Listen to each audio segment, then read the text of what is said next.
Welcome back to the Den of Nerds. I am Josh, and we need to talk about this new Daredevil Born Again Season 2 rumor. Oh man, this one's really cool, guys. If they're doing what I think they're doing here, this is literally a dream come true for me. And yeah, this all has to do with a new set photo leak from Daredevil Born Again Season 2, which is filming right now. And it links to one of the craziest things that Daredevil's ever done in comics. Something super cool, man. I've been dying to see if they would actually ever adapt this. So let me explain the set photo leak. Let me take you through the comic book thing, why it's so damn cool. But then at the end of this video, I want to talk about why this could possibly be a sign of Marvel finally doing something that I've been begging them to do for years. And if they actually do this, it could be the perfect way to win back a lot of fans. Okay, so let's get into this. This all happened when a set photo leaked from Daredevil Born Again Season 2. Now, I can't show you this set photo because set photos are weird with like copyright stuff. I've gotten in trouble with that in the past. But we're gonna do this super awesome artist rendition for you here. It's basically Matt Murdock, Charlie Cox, in an all-black version of the Daredevil suit, standing at the edge of a riverbank, and then there's potentially caves behind him. And maybe you're like, okay, why is that a big deal? Why would that make you and a lot of other Daredevil fans freak out, Josh? I don't get it. Well, shut your mouth. I'm about to tell you. It's because this all corresponds to an insane comic book event that happened in 2010. This event was called Shadowland. That's not to be confused with Shadowlands, which was written in 1985 by Frank Miller. That story is actually really cool. It's like Daredevil doing like a weird Western thing, but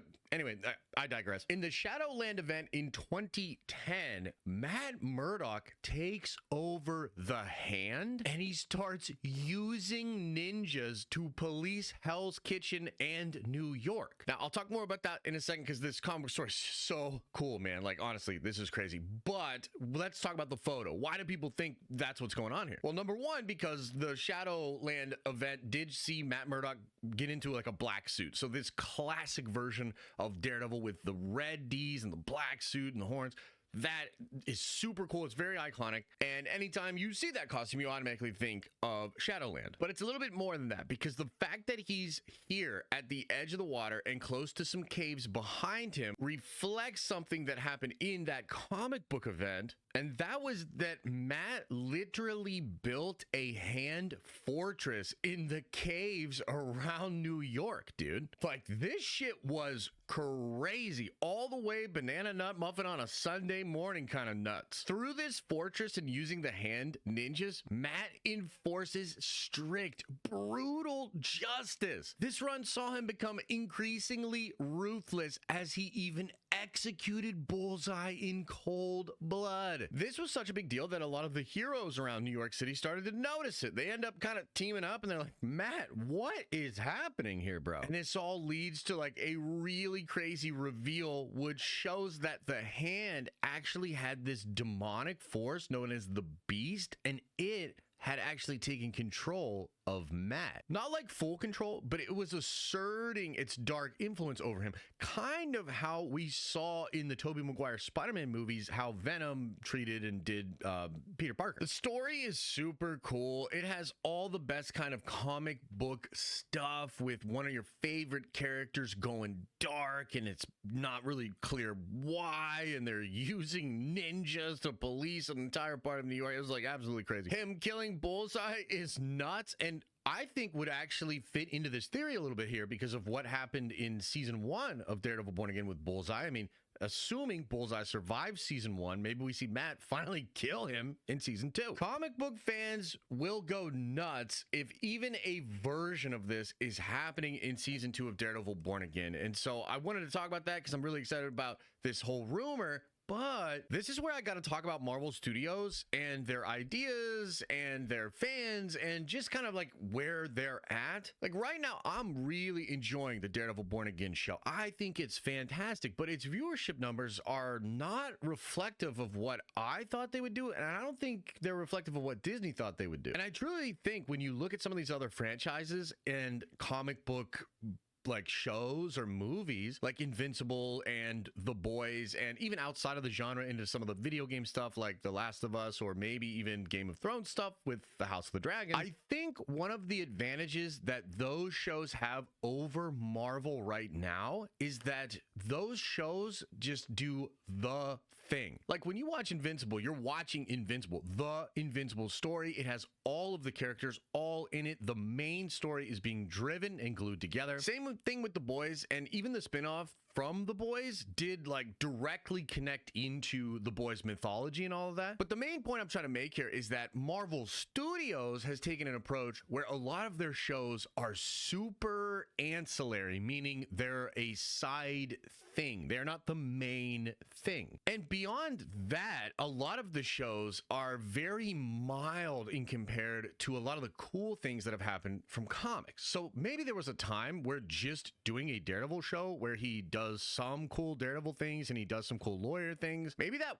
really would have excited people, because there was a time where we didn't have that. However, we do have that now. We've had the Netflix show. There's been other properties where Daredevil has popped up in. And so I think even doing this season of Born Again the way they did is just not that exciting to a lot of different fans. It's basically like, do you want to watch Daredevil do basic Daredevil stuff? And that might sound harsh to some of you out there, but I truly think that's a part of what's going on. I've been saying for a long time that Marvel Studios needs to go and find some of the craziest things that ever happened in comics, and they need to adapt them, because there's a reason that those crazy things were loved by fans. What good is it having 75 plus years of source material where you can see over a long period of time what stories and what ideas really resonated with a fan base if you don't use that 75 years of canon? What good is it then? So I continue to believe that Marvel Studios needs to pick out some really crazy things, and they need to put